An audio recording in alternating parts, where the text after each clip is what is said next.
అందరికీ హాయ్ అండి, welcome to Bindusri world. అందరు ఎలా ఉన్నారు? బాగున్నారా? నేనైతే చాలా బాగున్నాను. మీరు కూడా చాలా చాలా బాగుండాలని మనస్ఫూర్తిగా కోరుకుంటూ ఇవాళ నా మార్నింగ్ రొటీన్ని స్టార్ట్ చేస్తున్నాను.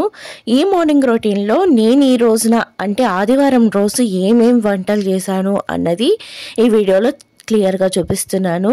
అలాగే ఇంకోటి ఏంటంటే, నేను ప్రతి నెల మనీ సేవింగ్ అయితే చేస్తూ ఉంటానండి. ఆ మనీ సేవ్ అన్నది కూడా నేను ఎలా చేస్తాను అన్నది ఒక చిన్న టిప్ కింద అయితే వీడియోలో చెప్పబోతున్నాను. ఖచ్చితంగా ఇక్కడ స్కిప్ చేయకుండా చూడండి, మీకు ఎంతో కొంత యూస్ఫుల్ అవుతుంది ఆ మనీ టిప్ వల్ల. ఖచ్చితంగా చూడండి. ఇంకా పొద్దున్నే పిల్లలకి పాలు అది కల్పించేసానండి. ఇంకా అదంతా చూపించటం డైలీ అదే చూపిస్తాం అవుతుంది కదా అనేసి ఇంక వాళ్ళు చూపించలేదనమాట.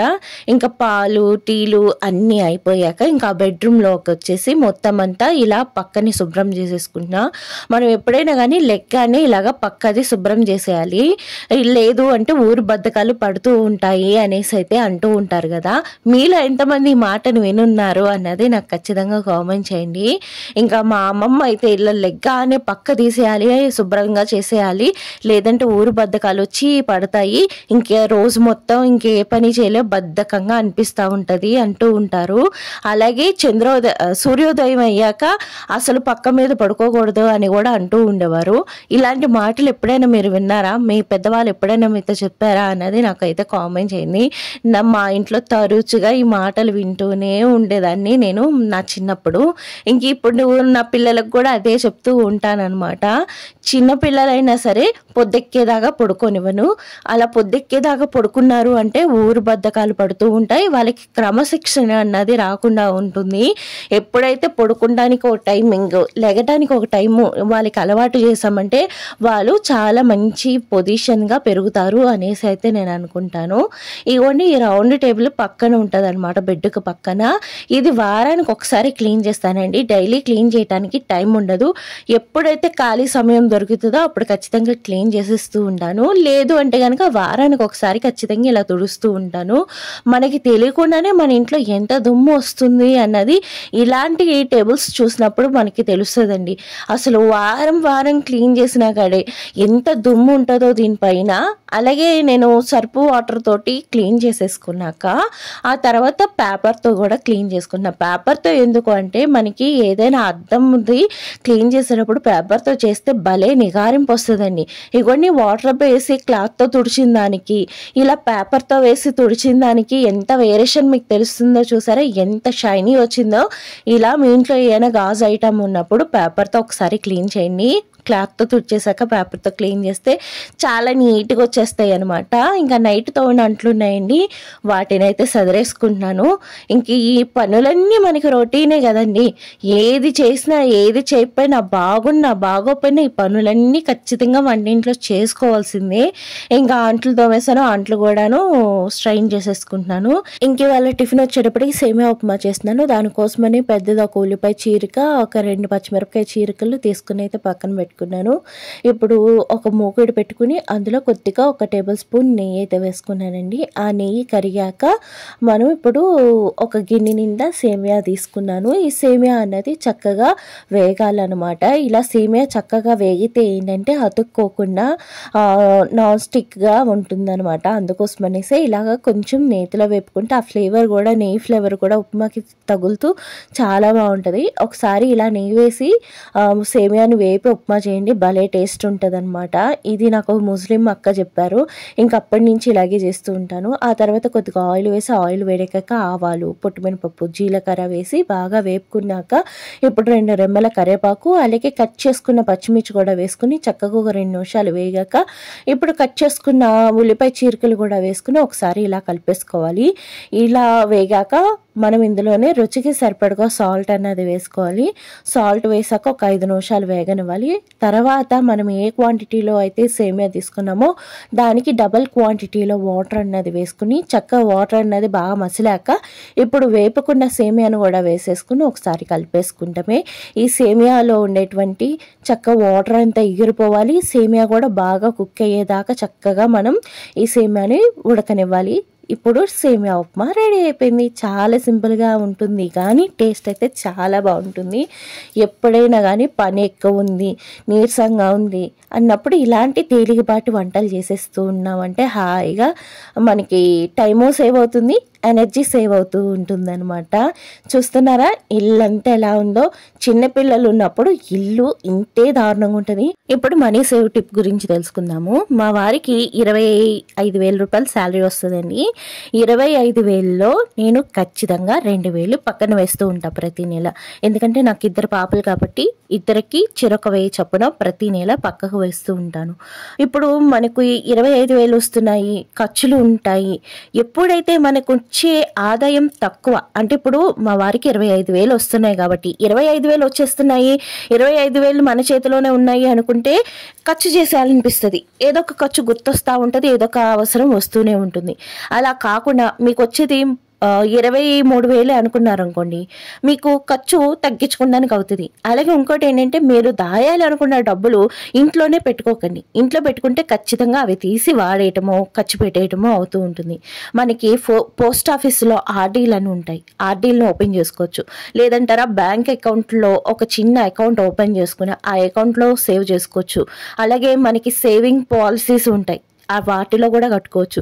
లేదంటారా ఎక్కడైనా చీటీలు ఉంటాయిగా, నెల చీటీలు, వాటికి వేయచ్చు. లేదంటారా ఏదైనా ఓపెన్ కాకుండా ఉంటా చూడండి మనీ సేవ్ బాక్స్, ఆ బాక్సుల్లో వేసుకోవచ్చు. తీసి వాడటానికి లేదు అన్న చోట మీరు దాచుకున్నారు అంటే అవి మీకు ఎప్పుడైనా ఎమర్జెన్సీ ఇంకా అసలు పీకల మీదకి వచ్చింది అన్నప్పుడు తీసి వాడుకోవచ్చు. లేదు అంటారా అలా దాచిన డబ్బులు మీ పిల్లలకి ఏదో ఒక అవసరానికి పనికి రావచ్చు. నేనైతే ఇలాగే చేస్తూ ఉంటాను. ఖచ్చితంగా మీ వారికి వచ్చే జీతంలో మీరు నెల మొత్తంలో ఒక 1,000 రూపాయలు దాయలేరా, లేదంటే ఒక 500 దాయలేరా, దాయాలి అనుకుంటే ఎలాగైనా దాయచ్చు. ఖచ్చితంగా 500 కొన్ని నెలలో ఒక 500 దాయటానికి ట్రై చేయండి. 500 అంటే ఇవాళ రేపు పెద్ద మొత్తమేమీ కాదు. నెల మొత్తంలో మనం ఒక 500 సేవ్ చేయలేకపోతామా? ఒకేసారి దాయలేకపోతే 10 రూపాయలు, 20 రూపాయలు, 30 రూపాయలు అలా మీ దగ్గర ఉన్నంత నెల మొత్తంలోకి వచ్చేటప్పటికి ఎంత కొంత దాయండి. 500 కాకపోతే ఇంకా ఎక్కువ అవ్వచ్చు, లేదంటే ఇంకా తక్కువ అవ్వచ్చు. కానీ ఏదో ఒకటి దాయడం మీరు చేస్తూ ఉన్నారు అంటే మీకు పొదుపు అలవాటు అవుతుంది. పొదుపు మనకి చాలా మంచి గుణం అండి. అది ఖచ్చితంగా ప్రతి ఒక్కరికి అవసరం కావాలి, అలవాటు కావాలి అనమాట. ఖచ్చితంగా ఈ వీడియో చూసి ఒక్కలైనా 100 రూపాయలు వేసినా నేను చాలా హ్యాపీగా ఫీల్ అవుతాను. అండ్ మీరు ఖచ్చితంగా దాస్తారని కూడా కోరుకుంటున్నాను. నేనైతే ప్రతి నెల ఈ విధంగానే సేవ్ చేస్తుంటా. 2,000 తీసి పక్కన వేస్తాను. ఆ 2,000 కాకుండా ఇంకా చిల్లర మల్లర వచ్చే డబ్బులు కూడా నేను పక్కకు వేస్తూ ఉంటా. తర్వాత వచ్చే వీడియోస్లో ఇంకా డీటెయిల్గా ఇంకా క్లియర్గా మీకు చెప్తూ ఉంటాను, చూపిస్తూ ఉంటాను. ఖచ్చితంగా ఇక మీద నుంచి మన ఛానల్లో మనీ సేవ్ టిప్స్ కూడా చాలా ఎక్కువగా వస్తాయి. ప్రతి ఒక్కరు గమనించండి. ఇంకా మా వారు చికెన్ తెచ్చారండి. కొంత చికెన్ అయితే ఫ్రిడ్జ్ లో పెట్టేశాను తర్వాత వండుదామనేసి. మిగిలిన చికెన్ వచ్చేటప్పటికి ఉప్పు వేసి నానబెట్టేసుకున్నాను. ఉప్పు వేసి నానబెట్టడం వల్ల చికెన్ అనేది జ్యూసీగా ఉంటుంది. అలాగే పాలు వస్తే పాలు కాచేసుకున్నాను. చిక్కుడుకాయలు కూడా ఉడకబెట్టేసుకుని అందులో ఉండేటువంటి వాటర్ అన్నది స్ట్రెయిన్ చేసేసుకున్నా. ఈ లోపుగా ఇల్లు అది ఊడ్చేసుకున్నానండి. ఇప్పుడు ఇల్లు మాపు కూడా పెట్టేసుకున్నాను. ఇప్పుడు ఆ తర్వాత నేను కర్రీ అయితే వండుతున్నాను. ఇప్పుడు మరలా స్టవ్ వెలిగించి స్టవ్ మీద మూకిడి పెట్టి మూకిడి వేడెక్కాక తగినంత కర్రీకి కావాల్సినంత ఆయిల్ వేసుకుని అలాగే 4 ఉల్లిపాయలని కచ్చాబచ్చాగా మిక్సీ పట్టేసుకుని ఆ ఉల్లిపాయ ముద్దని నేను చక్కగా వేపుకుంటున్నానండి. ఉల్లిపాయ ముద్దలో ఉండేటువంటి వాటర్ అంతా ఎగిరిపోయేదాకా చక్కగా వేపుకున్నాక ఇప్పుడు గ్రైండ్ చేసి పెట్టుకున్న గరం మసాలా అయితే వేసుకుంటున్నానండి. ఇది పోయిన వారం గ్రైండ్ చేసి పెట్టుకున్నాను. ఈ మసాలా కనుక మనం గ్రైండ్ చేసి పెట్టుకున్నాము అంటే నెల రోజుల పాటు చక్కగా ఫ్రెష్గా ఉంటుందండి. మనం ఈ మసాలా వచ్చేటప్పటికి డీప్ ఫ్రిడ్జ్లో పెట్టేసుకుంటాను అనమాట. వాడాలి అనుకున్నప్పుడు ఒక గంట ముందు బయట తీసి పెట్టుకుంటూ ఉంటాను. అలా అయితే మనకి ఫ్రెష్గా ఉంటుంది, ఏ విధమైన స్మెల్ రాకుండా చక్కగా నీట్గా ఉంటుంది. అలాగే మసాలా బాగా వేగాక ఇప్పుడు మనం ఇందులో నానబెట్టుకున్న చికెన్ ముక్కలు కూడా వేసేసుకుంటున్నానండి. చికెన్ ముక్కల్లో ఉండేటువంటి నీచి నీరంతా ఇరిపోయేదాకా చక్కగా ఈ చికెన్ అంతా వేపుతూ ఉండాలన్నమాట, మధ్య మధ్యలో కలుపుతూ. ఎందుకంటే మనం ఇందులో ఈ మసాలాలో జీడిపప్పు వేసాం కాబట్టి అడుగు పట్టేసే అవకాశం ఉంటుంది, కాబట్టి కలుపుతూనే ఉండాలి. అలాగే చికెన్లో వాటర్ అంతా ఎగిరిపోయాక ఇప్పుడు చిక్కుడుకాయ ముక్కలు కూడా వేసుకుని చిక్కుడుకాయ అంతా బాగా వేగాలన్నమాట. ఒక 5 నిమిషాల పాటు ఈ చిక్కుడుకాయ కూడా కొంచెం నూనెలో వేగేలాగా ఇలా కలుపుతూ వేపుకోవాలన్నమాట. చాలా బాగుంటుందండి చిక్కుడుకాయ చికెన్ కర్రీ. ఒక్కసారి ట్రై చేయండి, ఎంత బాగుంటుందో. అందులోనూ ఈ సీజన్లో దొరికే నాటు చిక్కుడులతో వండితే ఇంకా బాగుంటుంది అనమాట. అండ్ మీకు నాటు చిక్కుడు దొరికితే ఖచ్చితంగా చికెన్ కర్రీ వండి చూడండి, చాలా బాగుంటుంది. ఇంకొక పక్క రైస్ కూడా పెట్టేసుకున్నాను. ఇప్పుడు ఈ చిక్కుడుకాయలు కూడా బాగా వేగినాయి కాబట్టి చిటికెడంత పసుపు అలాగే కారము 2 టేబుల్ స్పూన్లు వేసుకున్నాను. ఇప్పుడు ఇందులో రుచికి సరిపడగా సాల్ట్ వేసుకున్నాను. నేను ఆల్రెడీ చికెన్ని ఉప్పు నీళ్ళలో నానబెట్టాను కాబట్టి వేసే ఉప్పుని చూసుకుని వేసుకున్నా. మీరు కూడా చికెన్ని ఉప్పు నీళ్ళలో నానబెట్టుకుంటే చికెన్ అనేది చాలా సాఫ్ట్గా ఉంటుంది, చాలా త్వరగా కుక్ అయిపోతుంది అనమాట. అండ్ ఒక్కసారి ఉప్పు నీళ్ళలో నానబెట్టిన చికెన్ వండి చూడండి, ఎందుకు చెప్తున్నాను అన్నది ఖచ్చితంగా మీకు అర్థమవుతుంది. అలాగే ఇప్పుడు ఒక గ్లాసుడు వాటర్ వేసుకుని ఒకసారి అంతా కలిపేసుకుని వాటర్ కొంచెం దగ్గర పడినిచ్చేసి స్టవ్ ఆఫ్ చేసేసుకుంటామే చికెన్ కర్రీ అన్నది అయిపోతుంది అనమాట. చాలా బాగుంటుంది, ఒక్కసారి అయితే ట్రై చేయండి. అలాగే నేను ఇంకా ఈ చికెన్ కర్రీని ఇంకా డిఫరెంట్గా వండుతూ ఉంటాను. సొరకాయ వేసి వండుతాను, అలాగే ములక్కాయ వేసి వండుతూ ఉంటాను. మీకు అన్ని రకాలు ఎలా వండుతాను అన్నది కూడా చూపిస్తాను. ఇప్పుడైతే టమాటా రసం పెట్టుకుంటున్నాను. దానికోసం అనేసి తగినంత ఆయిల్ వేసుకుని ఇందులో 4 వెల్లుల్లి రెబ్బలు అలాగే పొట్టు మినపప్పు జీలకర్ర ఆవాలు వేసుకుని చక్కగా 5 నిమిషాల పాటు వేపుకోవాలన్నమాట. ఈ పోపు అంతా బాగా వేగాక అప్పుడు మనం ఒక 2 రెమ్మల కరివేపాకు కూడా వేసుకుని కరివేపాకు కూడా బాగా చిటపటలాడిచ్చేసాక ఇప్పుడు ఒక 2 టమాటాలు కొద్దిగా చింతపండు వేసి మిక్సీ పట్టేసాను అనమాట. చింతపండు వేసి ఇలాగ మిక్సీ పట్టేసుకుంటే చాలా ఈజీగా ఉంటుంది. గుజ్జు తీసి వేసుకుంటే గంట కూడా మిక్సీలో ఇలా చింతపండుని మెత్తగా గ్రైండ్ చేసేసుకుంటే బాగుంటుంది అనమాట.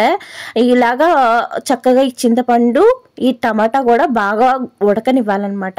ఉడికాక మనం ఇప్పుడు చిటికెడంత పసుపు అలాగే రుచికి సరిపడగా సాల్ట్ అన్నది వేసుకుని మరీ ఒకసారి కలిపేసుకుని ఒక 2 నిమిషాల పాటు బాగా ఉడకనివ్వాలి. అలాగే మనకి చారు ఎంత క్వాంటిటీలో కావాలి అన్నది అప్పుడు వాటర్ అన్నది కూడా అడ్జస్ట్ చేసుకుని వేసుకుని చారుని బాగా మరగనివ్వాలి. ఇంకా చారు టమాటా రసం తయారైపోయింది, చాలా బాగుంటుంది. చికెన్ కర్రీకి టమాటా చారు చాలా కాంబినేషన్ బాగుంటుంది అనమాట. ఒక్కసారి ట్రై చేయండి. ఇంకా భోజనానికి అన్నీ పెట్టేశాను, ఇక్కడితో వీడియో కూడా అయిపోయింది. ఈ వీడియో నచ్చితే కనుక లైక్ చేయండి, షేర్ చేయండి, సబ్స్క్రైబ్ చేయండి.